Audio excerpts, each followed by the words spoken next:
Hello and welcome to another MTG Card Market constructed video series of mine. Today we're gonna play Modern again. This time I'm gonna take the Bant Control deck that I wrote about a couple of weeks ago into battle. So let's take a quick look. The list is basically what it was in the article.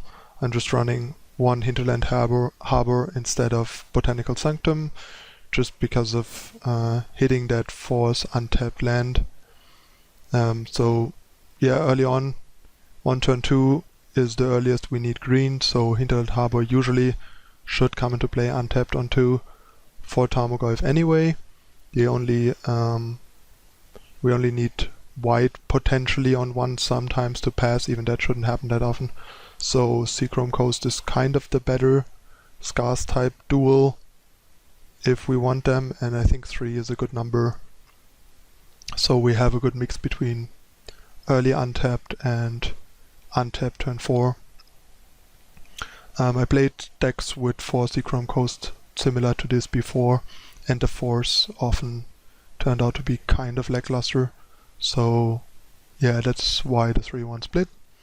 The rest in the main deck is the same, and in the sideboard I have a Condemned in place of the Stony Silence from the article, just to have like a little more cheap interaction against decks like, for example, Infect, which is still one of the most dominant decks online, and it's also decent against Dredge and some other stuff.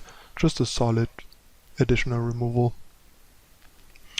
And yeah, the deck should usually not need Stony Silence that much to beat Affinity, since Supreme Verdict and all the removal and cheap counter magic should take care of their key cards, and the rest can just be dealt with other cards or just be kind of ignored. If this turns out to be wrong and the matchup is more difficult than I currently think, then I can easily just turn this into another natural state or the Stony Silence from the article, for example. Yeah, other than that, the list is still the same. So yeah, let's hop into a competitive league and see how we're doing. See you in a moment with the first match.